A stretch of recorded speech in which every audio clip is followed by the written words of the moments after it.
தன்வியின் பூந்தோட்டம் யூமா வாசியினுடைய ஒரு அழகான குழந்தை உளவியல் கதை தான்.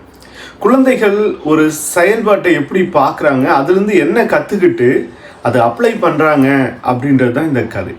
தன்னுடைய எழுத்துக்களை முழுவதும் குழந்தைகளுக்காக மாற்றிக்கொண்ட ஒரு மகத்தான படைப்பாளியினுடைய கதை தான் இது. பள்ளியை விட்டு தன்வி வந்துட்டு இருக்கா. பிரதான சாலையிலிருந்து அவள் வீட்டுக்கு செல்லக்கூடிய அந்த ஒரு தெருவில் அப்படியே அவள் வளையிறா. அந்த இடத்துல தான் ஒரு மாடி வீடு இருக்குது. அந்த மாடி வீட்டை தாண்டி அவளால் வர முடியல. ஏன் அப்படின்னா, அந்த மாடி வீட்டுக்கு முன்னாடி இருக்கக்கூடிய நித்திய கல்யாணி பூச்செடிகள் தான் அதுக்கு காரணம். அதை பார்த்துட்டு அப்படியே அவள் மயங்கி நிற்கிறா. அவளால் அந்த இடத்த விட்டு கடந்து போக முடியல. ஒரு நித்திய கல்யாணி செடியை அப்படியே போய் கையில் தொடுறா. யார் அது, எதுக்கு அந்த செடியை பிடுங்குற அப்படின்னு சொல்லிட்டு வீட்டிலேருந்து ஒருத்தர் கதவை திறந்துட்டு வராரு. அப்படியே இவ திடுக்கிட்டு நிற்கிறா. என்ன வேணும் உனக்கு, என்ன செய்கிற அப்படின்னு உடனே, இந்த செடி வேணுமா அப்படின்னு அவர் கேட்குறாரு. ஆமாம் அப்படின்னு சொல்கிறா. எதுக்கு உனக்கு, என்ன செய்வ அப்படின்னு சொல்லும்போது, எங்கள் வீட்டுக்கு வெளியே இதை நான் நட்டு வளர்ப்பேன் அப்படின்னு சொல்கிறான். அப்படியா, நீ போயிட்டு நாளைக்கு வா அப்படின்னு அவர் சொல்கிறாரு. அவள் நாளைக்கு போகிறா. கிட்டத்தட்ட ஒரு 15 செடிகளை அவர் அந்த தன்விக்காக கொடுக்கறதுக்கு வச்சிட்ருக்காரு. அந்த 15 செடிகளை வாங்கிக்கிட்டு நன்றி சொல்லிட்டு வரா.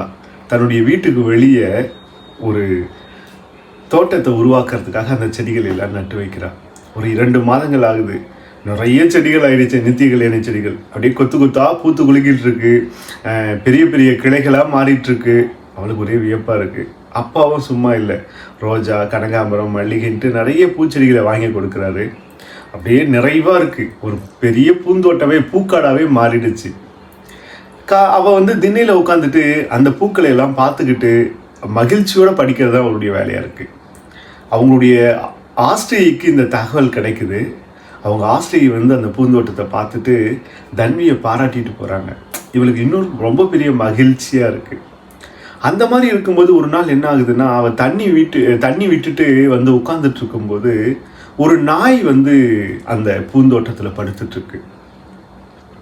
அது படுத்தது மட்டும் இல்லை, அதுக்கு கீழே ஒரு 4-5 நித்திய கல்யாணி செடிகள் ஒடிந்து போயிட்டு இருக்கு.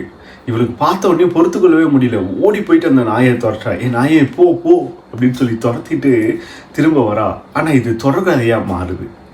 அடிக்கடி இந்த நாய் வருது, அந்த இடத்துல குளிப்பறிக்குது, படுக்குது, போயிட்டே இருக்குது. இவளுக்கு பள்ளியிலையும் மற்ற இடங்கள்லையும் இதை பற்றிய யோசனையாக இருக்குது. ஒரு முறை கூடத்தில் உட்காந்து அவள் படிச்சிட்ருக்கா. மின்விசிறி ஓடிட்டுருக்கு. அவங்க அம்மா சமையல் கட்டில் இருந்து வேக வேகமாக வராங்க, வேர்வை ஒழுக. மின்விசிறிக்கிட்ட கொஞ்ச நேரம் நிற்கிறாங்க. நின்றுட்டு கொஞ்சம் இலைப்பாரிட்டு திரும்ப போகிறாங்க. இதே போல் அவங்க தொடர்ச்சியாக ஒரு சமைத்து முடிக்கிறதுக்குள்ளாரி ஒரு 4-5 முறை வராங்க, மின்விசிறிக்கிட்ட நிற்கிறாங்க, இலைப்பாடுறாங்க, போயிடுறாங்க. அப்போ தான் அப்படியே ஜன்னல் வழியாக பார்க்குறா. அந்த நாய் அந்த ஈரமான தோட்டத்தில் அப்படியே படுத்துட்ருக்கு. இவளுக்கு ஒரு புரிதல் உருவாயிடுச்சு. அடுத்த நாள் என்ன செய்கிறா, ஒரு வாளியில் தண்ணீரை எடுத்துகிட்டு போயிட்டு, இவ போகிறத பார்த்தோன்னே அந்த நாய் எழுந்து ஓடுது. இவ வாளியில் தண்ணீரை எடுத்துகிட்டு போயிட்டு பக்கத்தில் முருங்கை மரங்கள் நிறைய இருக்குது. அந்த முருங்கை மரங்களினுடைய அடியில் இந்த தண்ணியை ஊற்றிட்டு அந்த நாயை பார்த்து சொல்கிறான், நாளையிலேருந்து இங்கே படுத்துக்கோ அப்படின்னு சொல்லிட்டு சொல்கிறான்.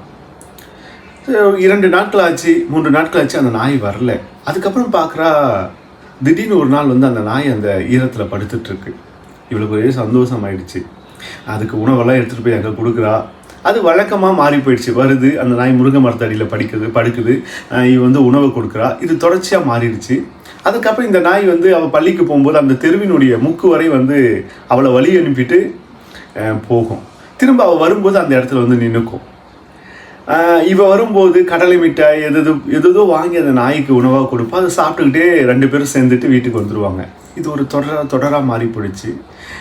ரொம்ப பெரிய மகிழ்ச்சியாக அதுக்கு பிறகு அவள் கொண்டாடிட்டு இருக்கா அப்படின்னு இந்த கதை முடியும்.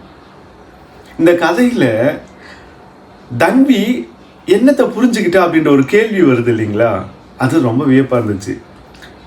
அந்த நாய் எதற்காக அந்த இடத்துல படுக்குதுன்றதை அவள் தெரிஞ்சுக்கிட்டா. வெப்பம், ரொம்ப சூடு, அதுலேருந்து தப்பிக்கிறதுக்காக தான் இந்த தோட்டத்தில் இருக்கக்கூடிய ஈரத்துக்காக அது வந்துச்சு அப்படின்றத அவள் தெரிஞ்சுக்கிட்டா. அம்மா தான் அதே போல் தான். அம்மாவும் இந்த இடத்துல இந்த சமையல் கட்டில் ரொம்ப சூடாக இருக்கிறதுனால தான் கொஞ்சம் இலைப்பாறைங்க வராங்க.